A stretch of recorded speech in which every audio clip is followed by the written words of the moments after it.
Assalamualaikum warahmatullahi wabarakatuh. Apa kabar anak-anak hari ini? Semoga kita semua diberi kesehatan oleh Allah Subhanahu wa Ta'ala. Amin, amin ya Rabbal 'Alamin. Perkenalkan, nama Ibu Respi Puspitasari, Ibu mahasiswa PPL 2 Universitas Palangkaraya. Di sini, Ibu akan melanjutkan materi yang telah disampaikan sebelumnya. Namun, sebelum kita membahas materi pada pertemuan kali ini, alangkah lebih baiknya kita mengawalinya dengan mengucapkan basmalah. Bismillahirrahmanirrahim. Kemudian, materi yang akan kita bahas pada pertemuan kali ini itu masih tentang materi geometri transformasi, namun pada bagian rotasi. Masuk pada pengertian rotasi. Rotasi atau perputaran dapat kita pahami sebagai pergeseran atau perpindahan semua titik pada geometri bidang, yakni memutar terhadap sudut dan titik pusat tertentu yang memiliki jarak sama dengan setiap titik yang diputar. Agar anak-anak lebih memahami apa itu rotasi, di sini Ibu akan tampilkan ilustrasinya. Dapat anak-anak lihat, di sini ada sebuah bidang yang berbentuk huruf T, yang mana akan kita rotasikan pada titik pusat di 0,0.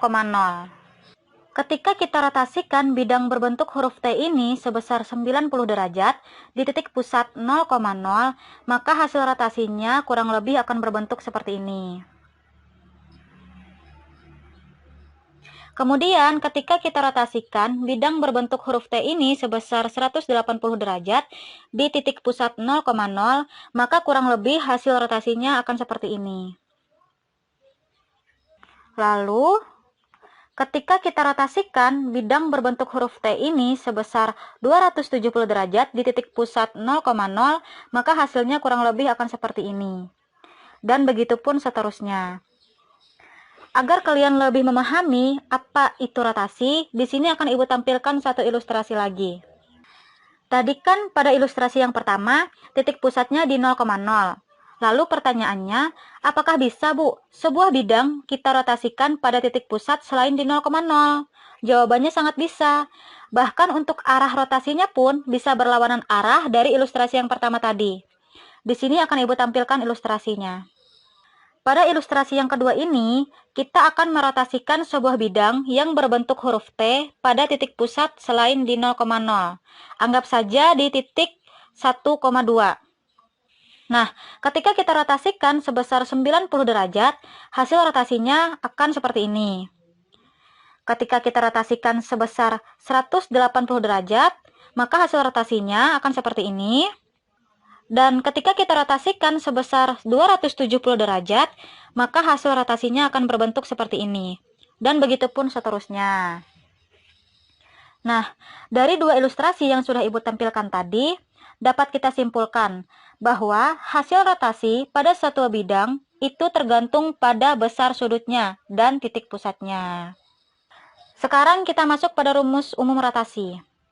Rumus umum rotasi pada titik koordinat X, Y jika dirotasikan sebesar 90 derajat di titik pusat 0,0, maka hasil rotasinya min Y, X. Jika dirotasikan sebesar 180 derajat di titik pusat 0,0, maka hasil rotasinya min X, min Y. Jika dirotasikan sebesar min 90 derajat di titik pusat 0,0, maka hasil rotasinya Y, min X. Lalu, ketika kita rotasikan sebesar 90 derajat di titik pusat A, B, maka hasil rotasinya min Y ditambah A ditambah B, X min A ditambah B. Jika dirotasikan sebesar 180 derajat di titik pusat A, B, hasil rotasinya min X ditambah 2A, min Y ditambah 2B. Dan jika dirotasikan sebesar min 90 derajat di titik pusat A, B, maka hasil rotasinya Y min B ditambah A, min X ditambah A ditambah B. Nah, di sini perlu anak-anak ingat bahwa jika sudutnya itu positif, maka arah rotasinya itu berlawanan dengan arah jarum jam.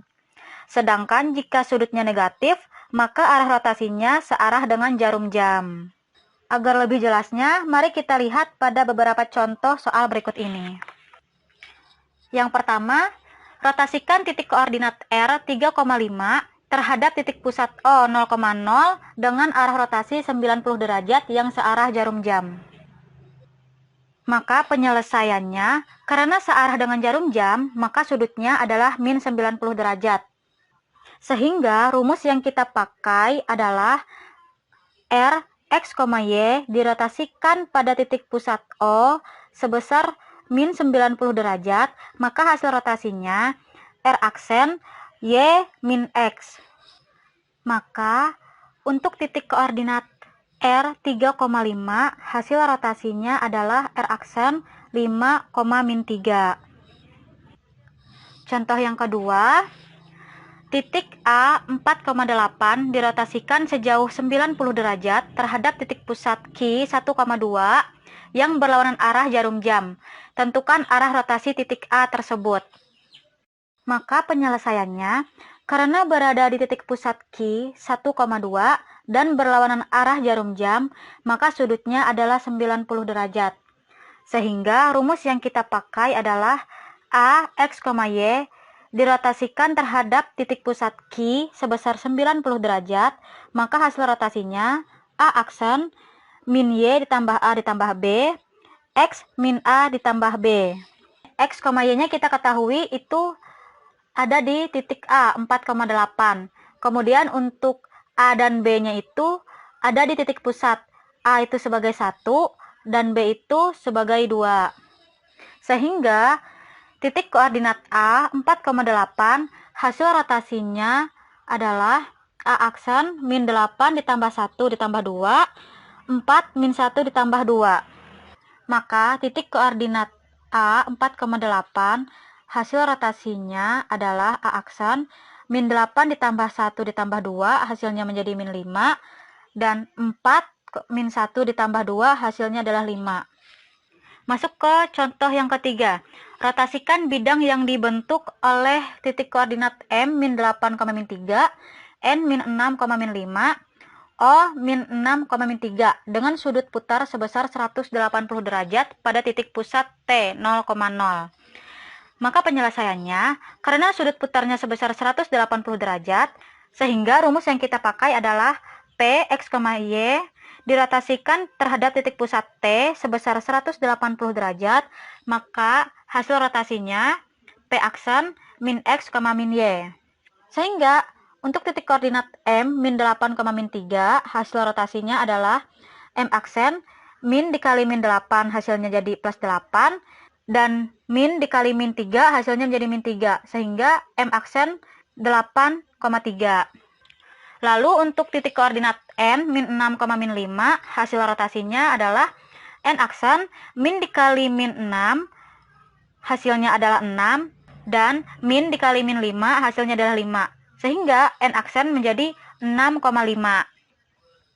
Dan untuk titik koordinat O min 6, min 3 hasil rotasinya adalah O aksen min dikali min 6 hasilnya adalah 6, dan min dikali min 3 hasilnya adalah 3, sehingga O aksen 6,3.